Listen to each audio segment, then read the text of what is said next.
Senhoras e senhores, bom dia, boa tarde, boa noite. Sejam bem-vindos a mais um episódio aqui do nosso podcast Crescer Acelerado. Com esse ser aqui que vos fala, Ed Moraes, é uma satisfação inenarrável ter vocês todos aqui nos acompanhando. E como já é de praxe aqui no nosso podcast, eu sempre vou muito direto ao assunto, porque o que importa é o nosso convidado, certo? Mas antes de eu apresentar o meu convidado, que é especialíssimo hoje, eu gostaria que você se inscrevesse aí no canal. Pô, dá essa moral pra nós, se inscreve aí no canal, ativa o sininho aí das notificações para você receber os próximos episódios, que eu tenho certeza absoluta que você sempre estará aprendendo bastante, porque eu tenho trazido convidados e convidadas de altíssimo garbo e elegância, e são obrigados a concordar comigo, não é? E hoje não é diferente. Eu tenho a honra, senhoras e senhores, de trazer aqui um dos grandes advogados desse país. Trabalha com imobiliário, trabalha com tributário, o cara é fera demais. Um dos grandes escritórios de advocacia da LZ Advogados, doutor Lucas Zenatti. Seja bem-vindo, meu querido. Uma honra ter você aqui. Ed, um prazer estar aqui com você. Quero cumprimentar a todo mundo que está nos assistindo, mandar aí um grande abraço em especial para a equipe toda da LZ que está ligadinha com a gente aí, e os teus telespectadores, né, os teus ouvintes que podem estar ali ouvindo aí no trânsito. Isso, tem bastante gente. Muito bacana. Quero te parabenizar aí pelo teu podcast. Obrigado. Cara, tens feito aí bastante diferença, que as pessoas têm assistido, acompanhado, já vem batendo recordes aí de visibilidade no YouTube, legal. Parabéns. E sempre aí focado no crescer acelerado, né? Parabéns aí pela tua dedicação aí. Obrigado, né? Eu quero fazer uma primeira pergunta para você, pra gente começar esse nosso papo aqui, que é um papo sem fronteiras. Dizem, né? A maioria das pessoas que nos segue aqui, que nos acompanha, são pequenos empresários. E empreender no Brasil é coisa pra maluco. Eu costumo chamar nós empreendedores de retardado. Tem que ser muito retardado para ser corajoso. O cara tem que ter coragem. Muita coragem. E normalmente a gente empreende por necessidade, né? Ou porque é muito bom em determinada área e aí bota essa habilidade para jogo e acaba virando uma empresa e tal. Mas tem um ditado que eu sempre ouvi que o empresário, não importa o tamanho dele, ele precisa de duas coisas básicas: ter um bom contador e um bom advogado. Você, obviamente, vai concordar com isso, né? Essa é a máxima que a gente sempre fala para quem é empresário, quem tem um CNPJ, né? Uhum. Eu sempre digo assim, a pessoa que ela tem um CNPJ no Brasil, ela é diferenciada. Uhum. Em todos os aspectos. Porque ela tem que vencer vários quesitos. Um deles é a carga tributária, é a burocracia. E, além disso, o empreendedorismo, né, que ela tem que ser desenvolvida. Então, a gente vê, historicamente, quando você começa a empreender no Brasil, a gente não vem de uma educação formada para isso, de uma escola de empreendedorismo. Não, se pegar a nossa geração, dos nossos pais, o que era o empreendedorismo? Era levar coisas na escola para vender. Exatamente. Era pegar picolé, pegar o carrinho. Eu sou da época do carrinho de picolé, que saía vender na rua. Então, e assim, muitas vezes a gente vê pessoas ganhando a vida ainda assim. Eu estive agora, semana passada, em São Paulo e me surpreendi com tanto de vendedores ambulantes com o seu carro parado, e ali o cara vendendo café, bolinho, comida instantânea ali, rápido. E é uma forma que ele está empreendendo, buscando a vida dele através do empreendedorismo. Empreendedor, né?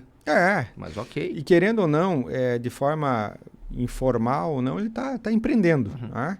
Então tem aí os chamados microempreendedores, né? Tem o empreendedor de pequeno porte, tem o de grande porte, mas todos eles necessitam do contador e do advogado, com certeza.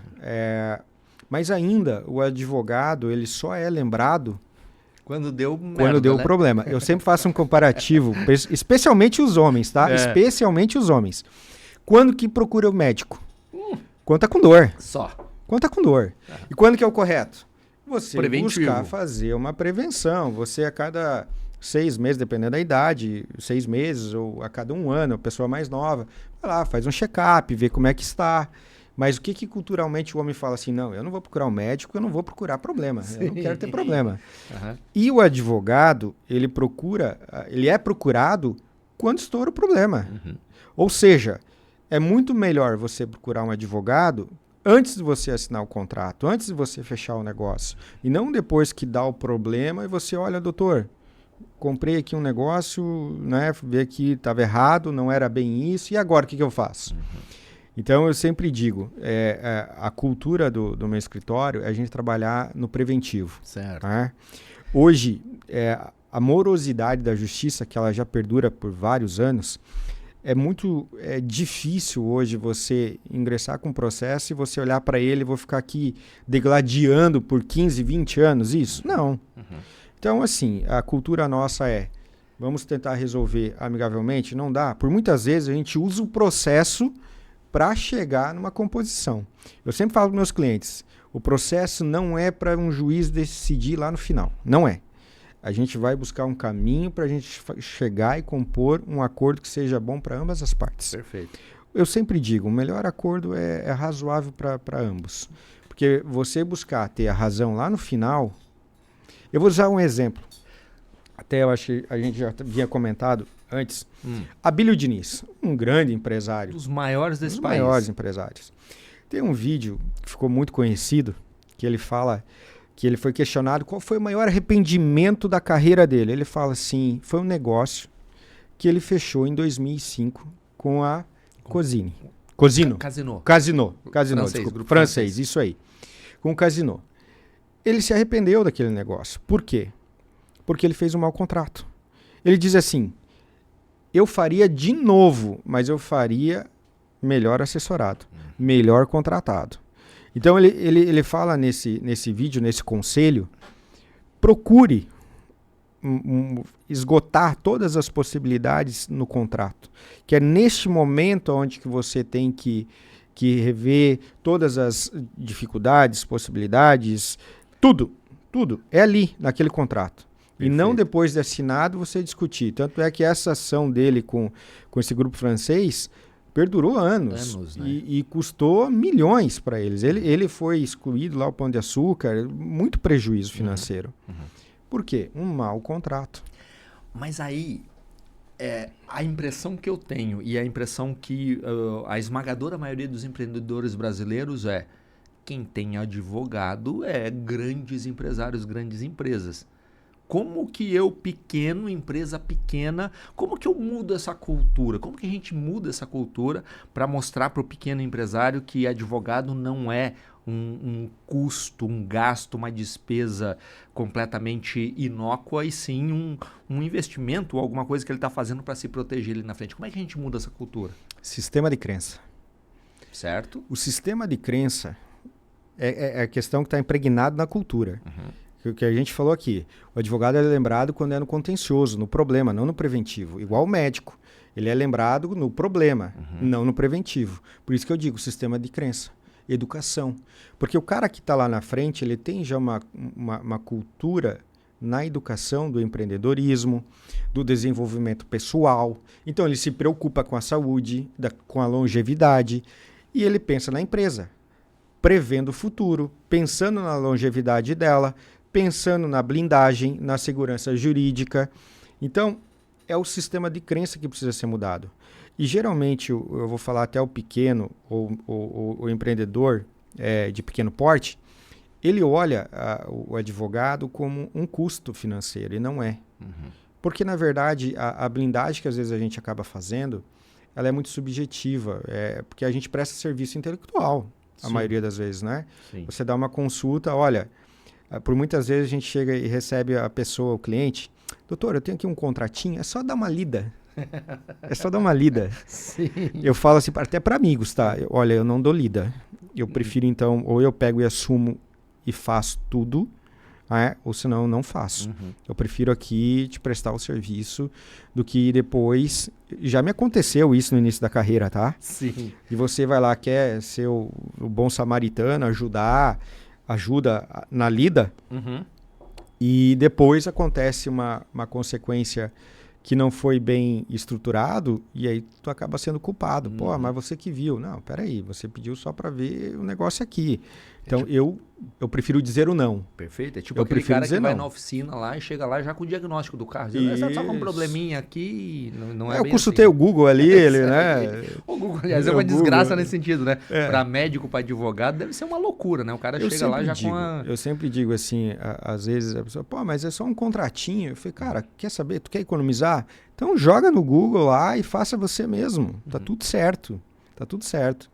Porque, às vezes, um contrato, uma vírgula, pode dar todo um sentido diferente. Né? Pode dar um sentido diferente.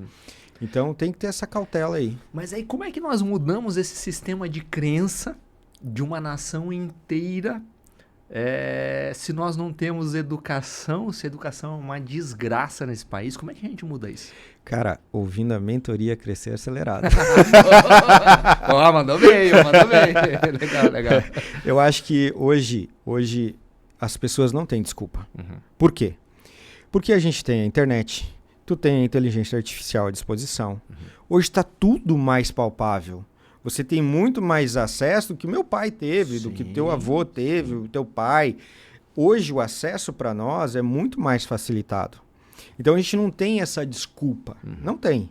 Então se você quiser empreender, você simplesmente vai lá no ChatGPT, tu conversa com ele, tu vai te dar os diagnósticos de cuidados que você tem que ter. Lá ele vai dizer que você tem que ter o cuidado de ter um contador, você tem que ter uma questão de estruturação financeira, você tem que ter uma assessoria jurídica, tudo isso. Então, o buscar a informação hoje, ele está com fácil acesso.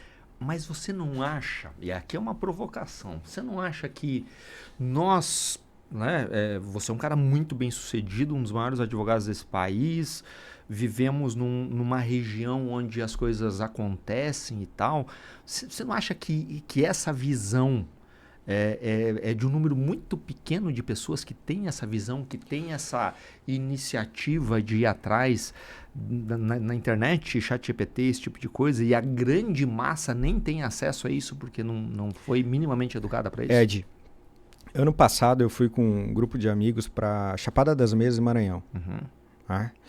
E quando a gente passou lá alguns dias, me surpreendeu, eu não conhecia. O difícil acesso à informação.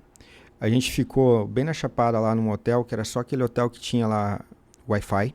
Tem uma região meio isolada. Então, assim, né? Muito isolada. A gente via lá que ainda as pessoas, as informações eram via rádio.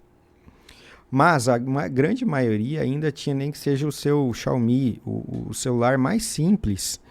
Eles davam um jeito de ter a rede social. Então você vê que nesses lugares mais remotos, ainda eles buscam a rede social, claro que não é a máxima, né? Mas a cultura de buscar a rede social para só aquele entretenimento, até vou dizer assim, vulgar, baixo, sem conhecimento. E isso vem um pouco mais na raiz, que é um problema crônico da nossa nação, que é a educação. Né?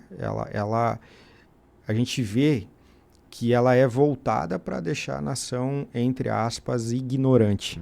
Né? Ela não tem intenção de trazer o conhecimento, de trazer a liberdade, porque isso traz liberdade para o povo. Né? Totalmente. Isso traz liberdade. Né?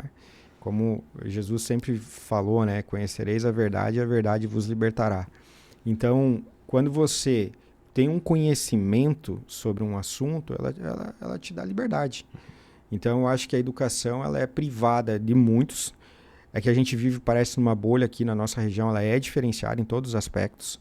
Tanto é que, economicamente, a gente vê o resto do Brasil vai muito mais mal do que aqui. A gente demora um pouco mais para sentir. Mas sim, difícil. É um trabalho que tem que ser feito de escalas, tem que a longo prazo. Para formar aí escola de empreendedores, na própria educação.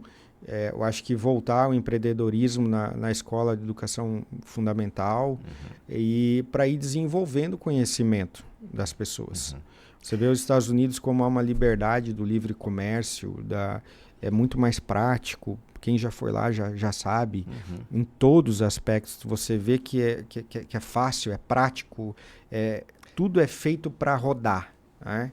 E aqui a gente vê ainda, a gente é um país emergente, tudo, tem a questão da burocracia, tem a ausência de educação, cultura.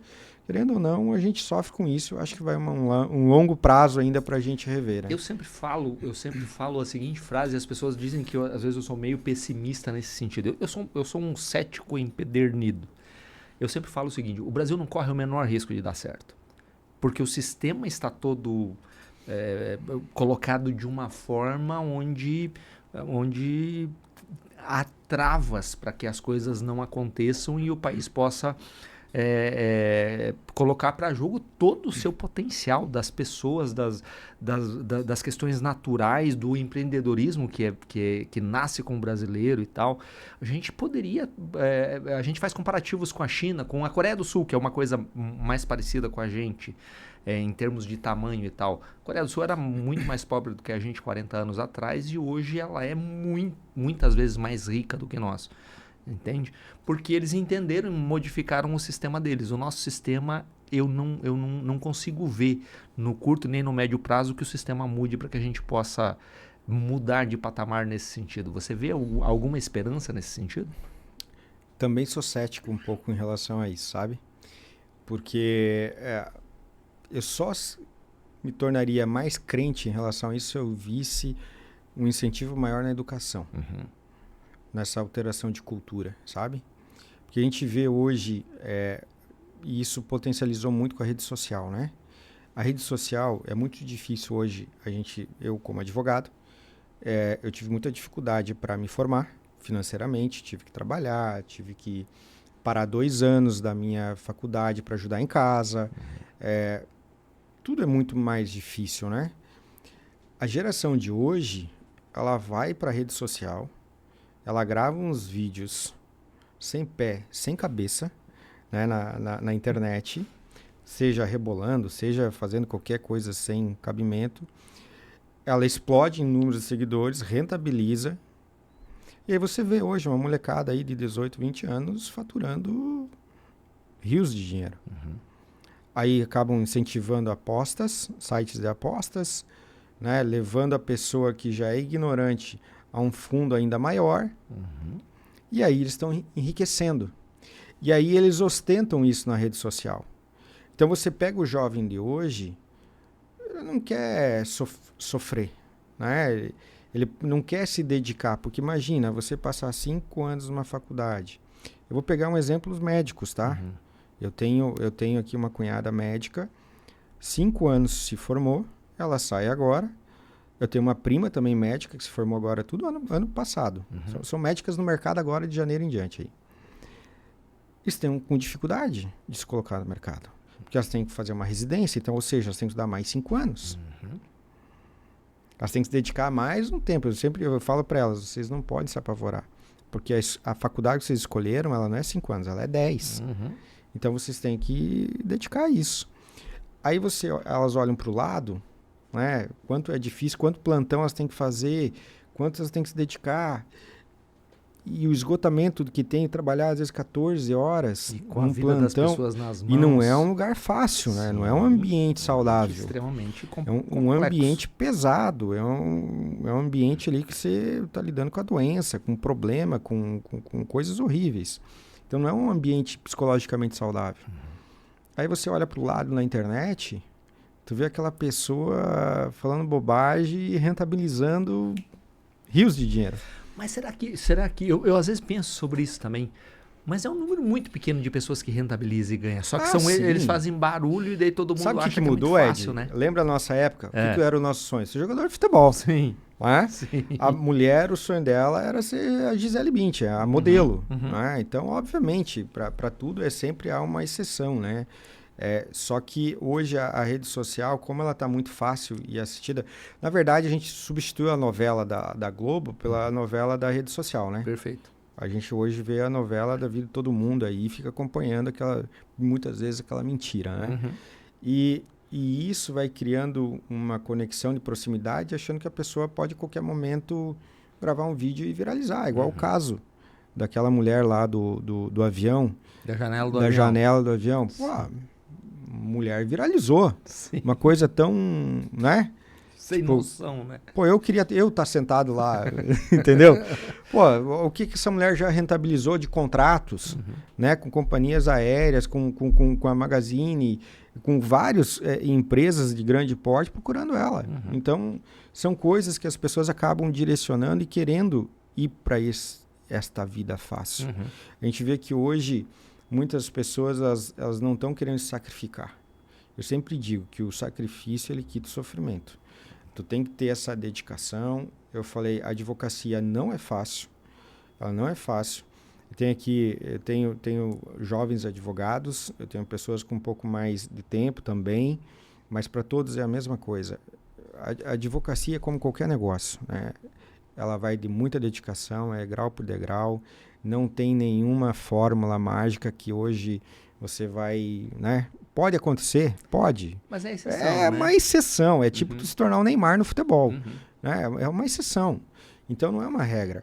E você tem que ter muita resiliência e dedicação. E quando você cria um teu negócio, independente do tamanho dele, eu acho que mais o que vale é a tua visão. Aonde você quer chegar.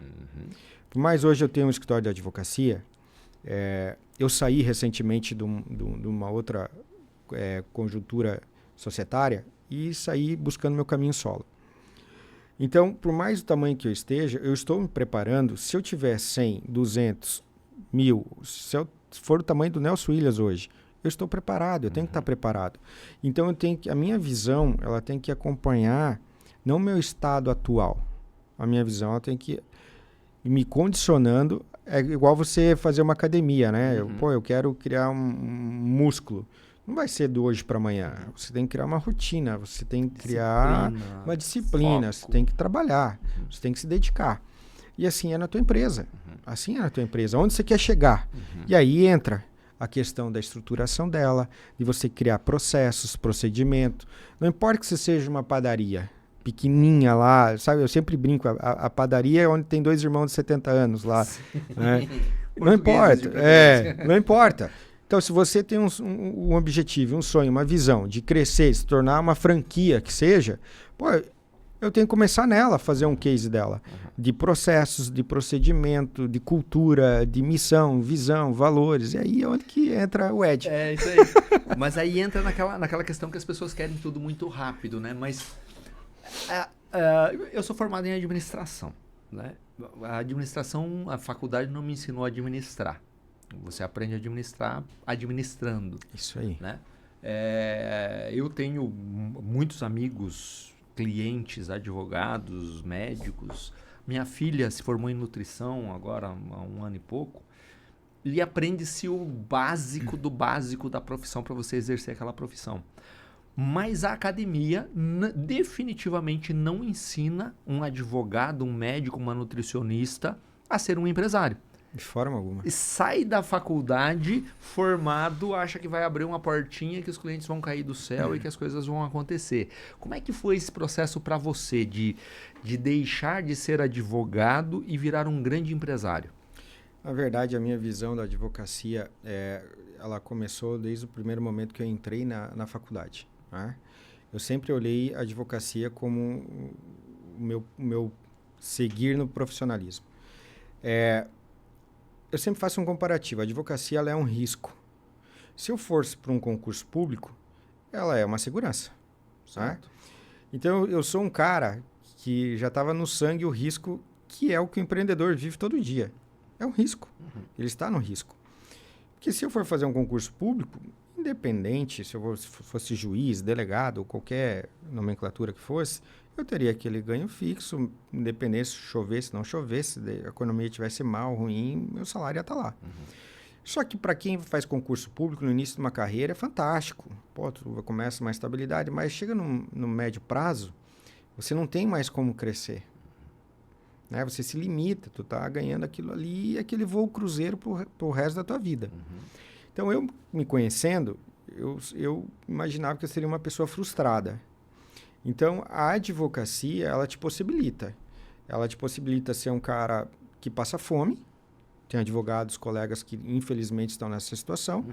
Tem um cara que sobrevive, tem um cara que vive, tem um cara que é Nelson Williams, né? Então, o que eu vejo? É igual tu jogar tênis. A advocacia depende muito de si, né? Da sua capacidade, do seu desenvolvimento. Mas uma coisa que eu percebi muito, Ed, é a mesma coisa que você está falando aqui da faculdade. A faculdade, eu digo que ela é 50% no máximo. Certo. Sabe? O resto é relacionamento. O resto é conexão. Porque não adianta nada eu, como advogado, ser um PhD em determinada matéria, ser o mestre do mestre sobre determinado assunto e não ter capacidade de conexão com o cliente. De relacionamento, de demonstrar que eu consigo agregar no negócio dele. Então, hoje, a advocacia ela não pode ser só voltada no direito em si. Qual que é o meu lema? Quando eu vou atender um cliente, eu entro dentro do negócio dele e eu ajo como se aquele negócio fosse meu. Perfeito. E eu defendo como se fosse meu. Obviamente, eu penso na técnica jurídica, mas também eu procuro ter um olhar que ele tem como empreendedor. Porque, por muitas vezes, os advogados que se limitam só a olhar na área do direito, às vezes eles inviabilizam negócios. Às vezes eles trancam, eles travam e não procuram, sabe? Não, mas a lei diz isso. Não estou falando de infringir a lei, estou falando de buscar alternativas, planejamentos, estratégias jurídicas que possibilite aquilo que o cliente quer executar. Perfeito. Porque qual que é o meu papel? Olha, eu sempre digo, o documento, o contrato que seja, o papel, ele aceita tudo. Né? Então, vai muito da vontade do cliente. O que você quer? O que você idealiza aqui? Bom, você idealiza fazer isso, então os riscos são esses se você decidir por isso ou por isso. Eu não tomo a decisão para o meu cliente. Quem toma a decisão é o cliente. O meu papel é instruir ele juridicamente das consequências da decisão dele, seja para o caminho A ou B. Esse é o meu papel. Então, quando ele vai fazer um negócio, eu vou ver, eu vou te dar um exemplo. Sei lá, o cliente tem um terreno e ele vai negociar com uma consultora. Qual é o meu papel? Eu tenho que pensar no negócio dando errado. Pô, se a consultora não ter condição financeira, se a consultora, no meio do caminho, tiver uma recuperação judicial, qualquer coisa, ou desistir. Eu tenho que pensar na desgraça, vamos dizer assim. É o que na administração a gente fala, que é trabalhar para o melhor, mas se preparar para o pior. Isso aí. Então, é a mesma coisa num contrato. Quando você vai firmar um contrato, eu tenho que pensar nos todos os problemas possíveis que possa acontecer. É igual uma questão de sociedade que acontece muito, né? Dois amigos se encontram, descobrimos aqui a roda, vamos fazer ela, e você entra com tanto, eu entro com tanto, e vai dar certo. Bora, vamos lá, vai ali na junta, pega um contador, monta uma sociedade e sai empreendendo. Só que no meio do caminho, aí eles não combinam, não fazem um acordo de sócios, não combinam qual era o papel de cada um. Aí um se sente, né, desprestigiado porque, pô, eu estou me dedicando mais, o outro não faz nada. O outro casa quer levar a mulher para trabalhar lá dentro. Uma série de situações. E aí começa a dar problema. E aí vai lá, o que acontece é a dissolução. E aí começa a briga. E agora? Pô, mas eu fiz isso, fiz aquilo. Enfim. Por quê? Porque não foi preventivo. E vou te dizer, tá? Eu passei por isso também. A história do casa de Ferreira, Espelho de Pau. Por quê? Porque a gente, justamente o que você estava falando, porque a gente veio de uma cultura, que nem você falou, a faculdade ela não ensina a aprender. E o escritório de advocacia, a maioria dos advogados, eles não olham o seu negócio como uma empresa. Porque, de fato, a advocacia ela não é uma sociedade, uma empresa mercantil. Né? É uma empresa de sociedade simples. Ela vende serviço, intelecto. Mas quando você tem uma sociedade com demais pessoas, na prática, ela é uma empresa. É uma empresa, entre aspas, com as características da mercantil. No aspecto de procedimento, organização, de cultura, de missão, de valores, de gestão, tudo. De qualquer coisa. Só que ninguém nos ensina isso. E na escola a gente não aprende isso, a gente aprende na vida. errando, né? Só na base da pancada. Na pancada. Então, hoje, por exemplo, eu com a minha cabeça de hoje, com a minha vivência de hoje, agiria muito diferente. Então, em tempo, eu consigo agora resolver minha vida daqui para frente e começar a organizar. Perfeito. Então, eu trato hoje o meu escritório como se fosse uma grande companhia de vários escritórios em qualquer parte do Brasil. Se eu tiver 100, 1000, eu tenho que ter a mesma estrutura, a mesma cultura, o mesmo processo, o mesmo procedimento, claro, sempre buscando melhorar. Perfeito. E isso é uma dificuldade dos escritórios. Eles não olham isso como uma empresa. Porque quando você vai atender um cliente, você precifica um processo, por exemplo. É muito difícil, e aí entra a tua área, né? Eu, como escritório, eu tenho que considerar meu custo administrativo, né? Eu tenho um custo do local, de estrutura física, tem os colaboradores, tudo isso. Então, como que eu vejo o meu custo para eu poder precificar um processo? Essa é uma das maiores dificuldades hoje no escritório de advocacia. Né? Processo, por muitas vezes, que ele pode levar no mínimo 5 anos, 6 anos. Fluxo de caixa absurdo, Isso né? aí. Então, aí você propõe lá, às vezes, os honorários iniciais e pensa nos honorários de êxito de eventual ação. Só que se eu diluir esses honorários iniciais no tempo da ação, se eu for ver o custo financeiro que eu tenho hoje no meu escritório, é prejuízo. Entendeu? É um negócio bem complexo. Né? Muito complexo. Mas isso não é só no escritório de advocacia. Isso é qualquer empresa, seja na loja de roupa na Brasil. Na indústria. Tudo. Porque ainda tem a carga tributária, tem a questão de mão de obra, que hoje está um problema sério. Está um problema sério. Eu ouço os meus clientes reclamando muito da prestação de serviço, da mão de obra. Eu tenho clientes que estão reduzindo estrutura porque não tem prestação de serviço adequada. Aí é um negócio que todos os negócios sofrem isso, né? Não importa se é uma empresa que precisa de serviço manual para qualquer coisa ou de serviço mais intelectual, todo mundo está sofrendo com falta de mão de obra minimamente qualificada. Aí como é que você vê a questão, por exemplo, da tecnologia que avançou absurdamente, como a inteligência artificial, por exemplo? Você acredita que no teu segmento a inteligência artificial vai substituir ou vai amenizar essa falta de mão de obra? Como é que você está vendo isso? Olha, eu vou dar um exemplo do meu escritório, tá? No início, quando falava-se de inteligência, eu tinha um receio muito grande. Vou te dizer o porquê. Porque eu acho que ainda o fator humano ele sempre vai ser essencial. Sempre. Eu não vejo a advocacia em risco, em parte pela inteligência, porque sempre vai necessitar do fator humano.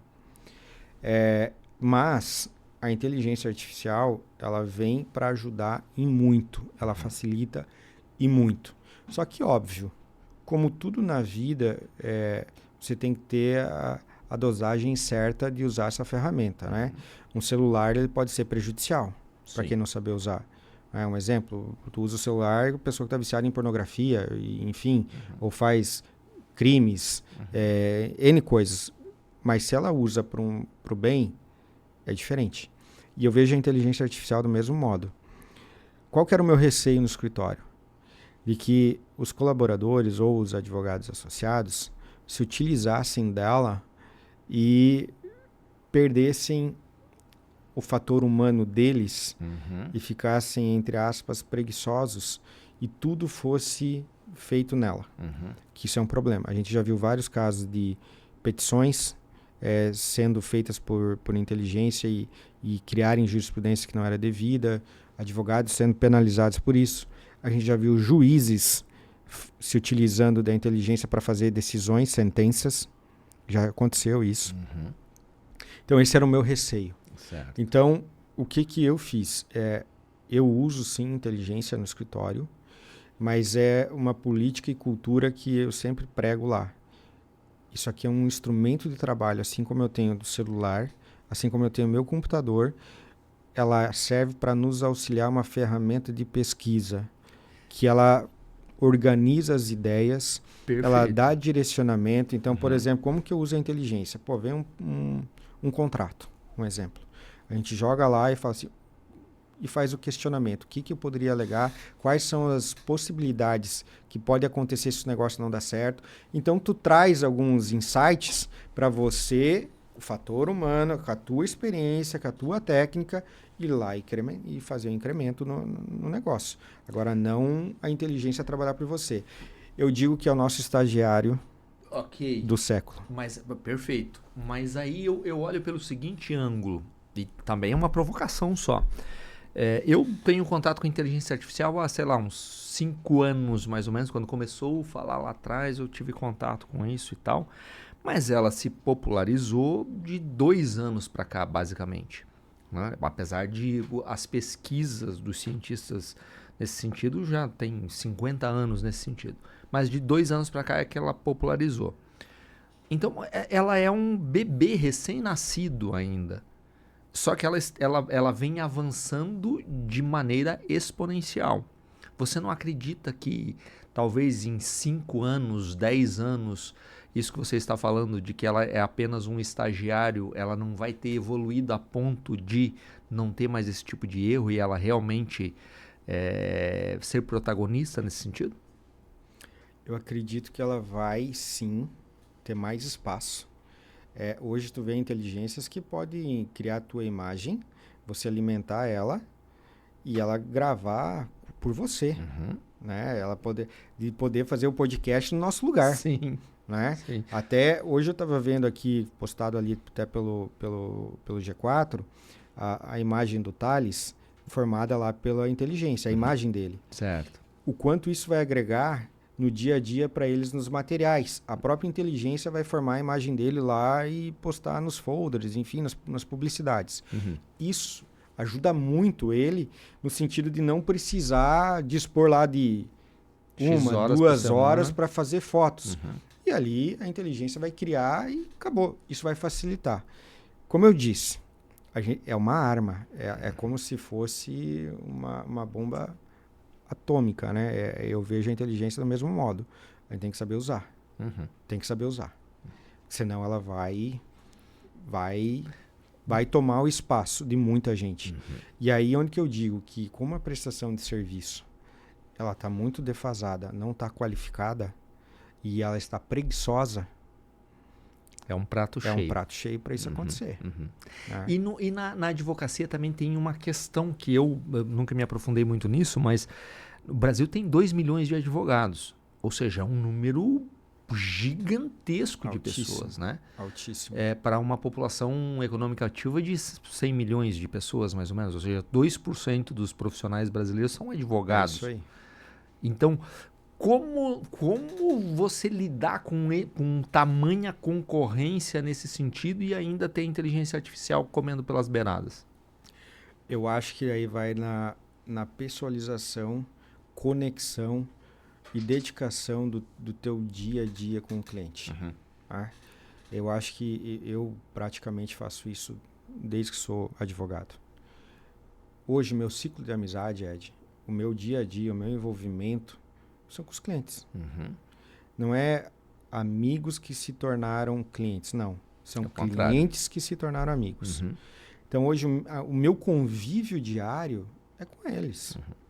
Final de semana, a gente sai jantar, em relacionamento, viagens, participando do negócio dele. Entendendo todos os setores do negócio, como está funcionando.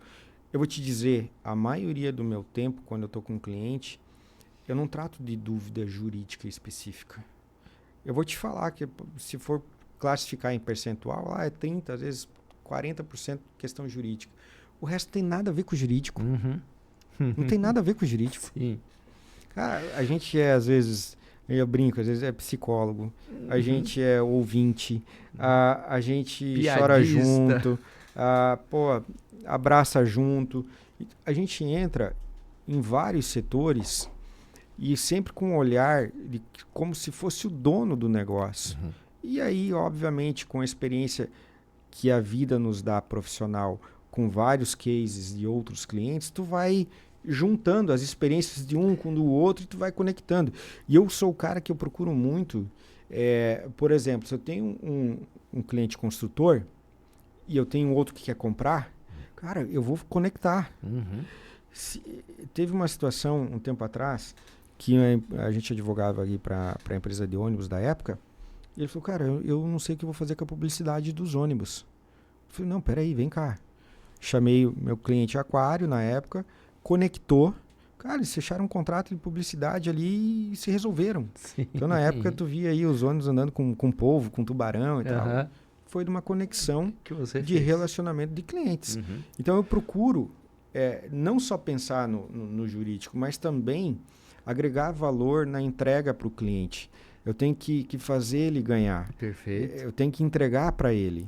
Agora, utilizando isso e toda essa experiência que você adquiriu, começando do zero, né, trazendo para uma grande empresa de advocacia, para um grande escritório, como que o pessoal que está assistindo a gente, que tem o seu negócio pequenininho lá, de qualquer área, como que ele tem que agir na tua visão para estabelecer essas conexões, melhores conexões para poder gerar mais negócio para ele? Cara, eu acho que independente do negócio que ele vai ter ou ele pensa desenvolver, eu sempre digo que o meio onde a pessoa vive é muito importante. Eu vou dar um exemplo. Quando eu me formei e peguei a minha carteira da OAB, foi lá em 2012, eu passei por muito tempo, eu fui assessor do Fabrício Oliveira. Certo, ex-prefeito de Balneário Camboriú. Eu fui chefe do gabinete dele quando era vereador e sempre acompanhei ele na questão de política. E eu vi que as pessoas me conheciam não como advogado, como assessor. Certo. Então eu tinha um rótulo sobre mim. Eu pensei, cara, eu preciso mudar esse rótulo. Eu sou advogado, eu preciso me posicionar. Não foi fácil eu criar o meu espaço. Então eu o cara que eu andava de terno até quase no domingo, né? Para todo mundo fazer questão de dizer que eu era advogado. Então, para tentar me posicionar em relação a isso. Porque tinha amigos próximos que procuravam outros advogados. Putz, esqueci que você era advogado. Caramba. Pô, então eu percebi que no meio que eu estava, eu não estava me posicionando. Então ali eu comecei. E aí, obviamente, você começa a adquirir clientes. Eu não tinha tradição familiar em advocacia. Eu vim lá do extremo oeste catarinense, lá de Dionísio Cerqueira. Sou natural de Barracão, na divisa da Argentina. Barracão é Paraná, né? Paraná, eu sou paranaense, Você é paranaense? Né? Sou paranaense. Aí, que beleza. Morei 5 anos em São Miguel do Oeste, fiz o meu ensino médio lá e aí vim para cá fazer direito. Então, quando a gente veio para cá, minha família, a gente não tinha conexão, não tinha relacionamento nenhum. E para mim, todas as pessoas que eu acabei conhecendo, eu conheci na igreja. Na época eu participava da Vida Nova, depois se tornou embaixada. Então tinha uma rede de jovens lá que era muito grande na época. Então ali lá que eu conheci o Fabrício, lá onde que eu conheci o senador Jorge Seife, foi na igreja, foi nos relacionamentos lá que a gente jamais imaginava que depois, um exemplo, o Seife ia se tornar senador da República.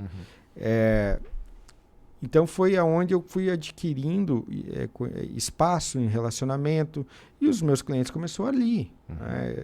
Eu lembro que na faculdade mesmo, eu estava comentando antes de vir aqui para a equipe ali, que eu fazia contratos de locação. Eu sempre procurei, mesmo como estudante de direito, eu atuava como advogado, no sentido de fato, né, de buscar clientes, de fazer o serviço. Eu estagiava no escritório de advocacia, então eu levava clientes para eles e automaticamente eu era remunerado. Então foi assim que eu ia pagando minha faculdade. Então não foi assim uma forma simples de ir crescendo. Tu vai ter que ir construindo. Né? Tijolinho por tijolinho. É isso aí. Então tem várias formas. Se você vai empreender, sei lá, que seja numa padaria, começa com os vizinhos ali do estabelecimento, cria oportunidades, sei lá, faça o melhor pão francês a determinada hora. Tu tem que criar oportunidade.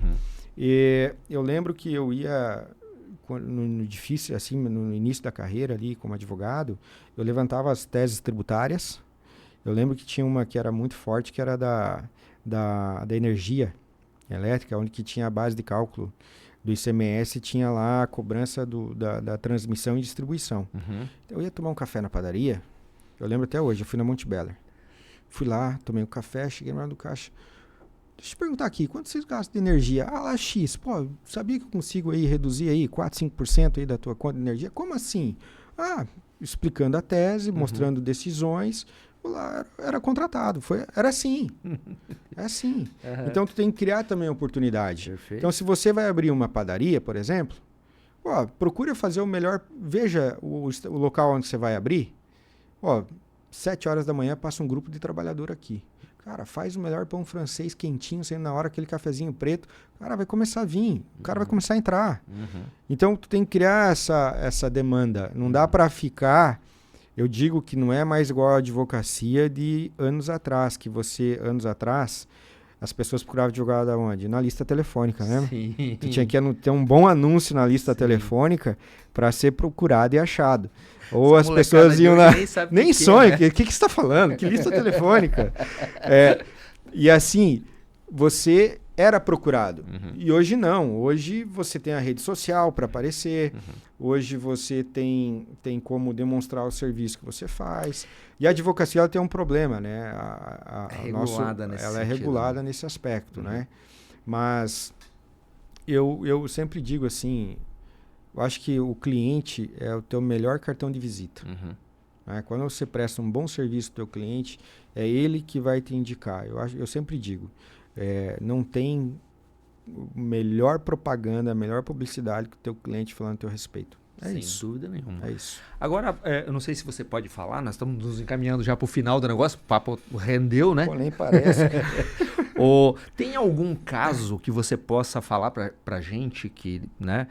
Algum caso emblemático que você ficou à frente, que o teu escritório ficou à frente e que mudou alguma coisa assim de maneira absurda para os clientes? Alguma coisa que você possa contar para a gente? Eu nem vou dizer uma questão emblemática, mas mais pessoal. Né? Foi até no início da minha carreira, uma questão... nos primeiros casos que eu tive um cliente que era alemão, é alemão, né? Sim. Mas é um senhor de idade, já de 70 e poucos anos, e ele até tinha dificuldade de falar no português. E ele me contratou que ele tinha um imóvel. E uns anos ele tinha feito uma troca. Ele deu esse terreno e pegou um fundo de comércio. Acabou que ele ficou lá 2, 3 meses no fundo de comércio, não deu certo. Então ele devolveu o fundo de comércio e o terreno ele achou que tinha pego de volta, mas de fato não tinha pego. E aí já tinha se passado alguns anos. E ele me procurou, acho que, se não me engano, quase 20 anos desse fato. Caramba. Pô, ele queria o terreno de volta. Eu falei, cara, aí tem questão de uso capião, prescrição aquisitiva, enfim, N situações. E eu lembro que a gente pegou esse caso, e era lá de Joinville. E quando a gente estava indo protocolar a ação, que na época ainda era, tu tinha que ir lá no fórum, encostar a barriga no balcão lá e protocolar, não tinha nem um processo digital. Tomar um carimbo.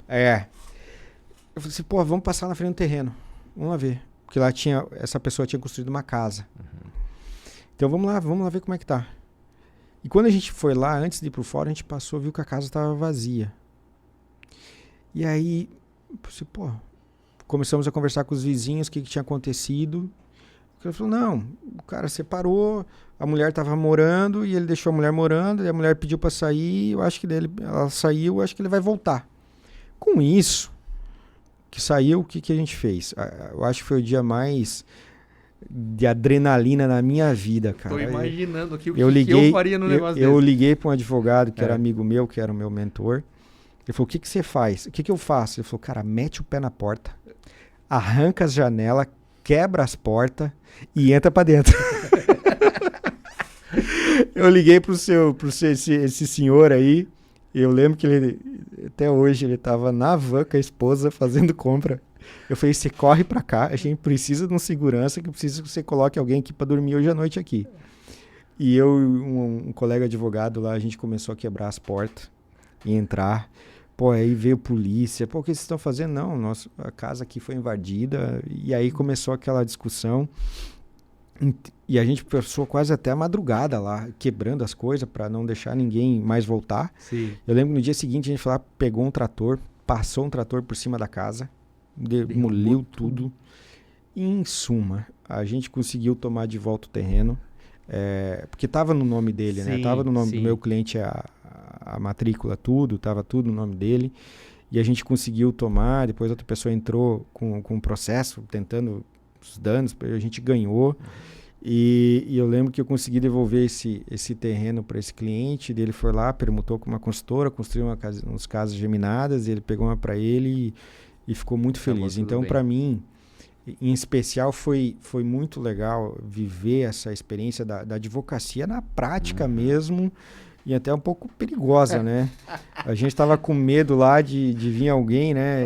Enfim, mas foi assim muito emblemático para mim esse caso, porque era uma situação que era perdida. E por que foi emblemático para mim? Porque bem naquela semana que a gente foi protocolar, foi a janela que a pessoa saiu da casa. E assim, e esse casal ali de alemães, eles são cristãos, eles falaram, foi Deus. E eles falaram para mim ainda que quando me viram, eles falaram que Deus tinha falado para eles me contratar. Ah, que legal. E eu fui a pessoa, na verdade, que foi um instrumento para isso acontecer na vida deles, né? Então, para mim, como advogado, esse é um caso que eu vou levar para o resto da vida no coração, que eu sei que fiz justiça e foi numa janela muito assim, que dá para ver que foi divina, especial, e trazer de volta o que eles tinham perdido, restituído, isso para mim foi muito emblemático. Pô, que legal. Apesar de ter já participado aqui na própria cidade, em outros casos, como o próprio Yacht House, que é um empreendimento aí, o maior da América Latina, residencial. O maior residencial da América Latina. A gente teve aí um embate muito grande com o Ministério Público Federal na época, em 2017, que queria demolir, né? Então acho que até o Clique Camboriú noticiava essas demolições que tinha que ter lá em 2017, que o Ministério Público propôs essa ação, a gente conseguiu participar disso e teve uma resolução bacana aí. E a Roda Gigante também foi uma situação que tem o Nossa Digital, o próprio aquário, né? Esse entretenimento, a gente vê que o entretenimento hoje em Balneário Camboriú, ele fortificou a nossa cidade. Muito importante dizer de que, por exemplo, aqui o aquário passa a média de 700 mil pessoas por ano.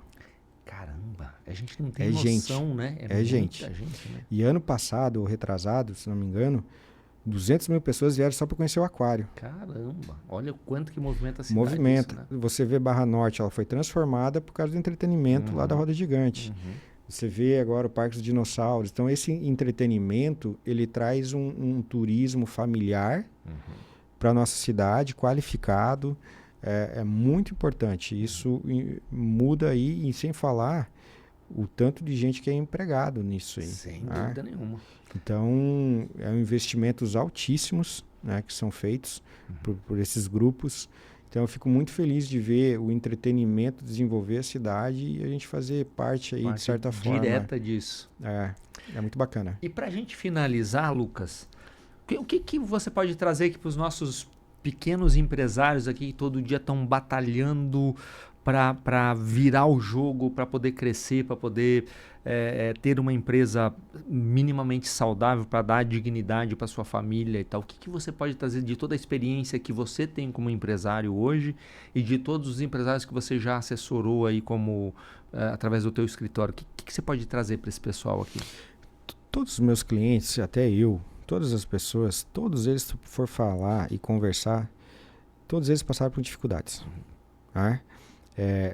São exceções que simplesmente seguem, né, que herdam um negócio e tocam. Mas dos meus clientes, todos eles vêm numa base de necessidade, de crescimento. E o que eu vejo é que nunca houve desistência. A persistência e a dedicação da visão para aquilo que eles queriam empreender. Então, você que está querendo empreender, não importa a tua circunstância hoje, não importa o que você está passando hoje. Óbvio que a nossa economia não está fácil, estamos passando por um período de recessão novamente, igual 2014, 2016, Não é fácil, mas tenha resiliência, persistência, dedicação, que o teu negócio vai dar certo. E principalmente, procure uma consultoria para te ajudar, não importa o teu tamanho. Vale a pena você buscar um consultor que seja financeiro para você entender como funciona o teu negócio. Você vai precisar de um contador, procure um advogado da sua confiança para que te dê assessoria desde o contrato que você vai assinar, para você locar o teu espaço, para tudo. Ou para uma sociedade que se for fazer, procure um advogado antes. Essa é a minha dica. Perfeito. Deu aula, não deu, senhoras e senhores? Eu não falo para vocês que eu só trago convidado fora de série? Aqui não foi diferente, Lucas. Muito obrigado pela sua participação. Imagina, por cara. engrandecer Prazer. aqui esse podcast da gente. Prazer. Aqui. Mais uma vez, parabéns aí pela tua dedicação e por você estar oportunizando aí a informação, né? Eu acho que isso é muito válido. E hoje, como eu disse no início, as pessoas têm acesso aí ao teu canal e é só assistindo ele já vai ter aí um grande aprendizado e vai ser de grande valia para o seu negócio. Maravilha, foi uma honra. Senhoras e senhores, sigam o Lucas aqui. Vou botar aqui o Instagram dele aqui na descrição do vídeo aqui. Siga ele lá, siga o escritório dele. Você vai ver, o cara é fora de série, atende um monte de gente aí Brasil afora, uma das grandes referências. E você, por favor, se inscreve aí no canal, dá um like aí, clica aí dizendo que gostou do vídeo, escreve alguma coisa aí nos comentários, porque isso ajuda a gente pra caramba. Ativa o sininho das notificações, que também é bem importante. Isso nos ajuda a levar a informação para cada vez mais gente. Senhoras e senhores, foi uma honra estar aqui com vocês. Bom dia, boa tarde, boa noite.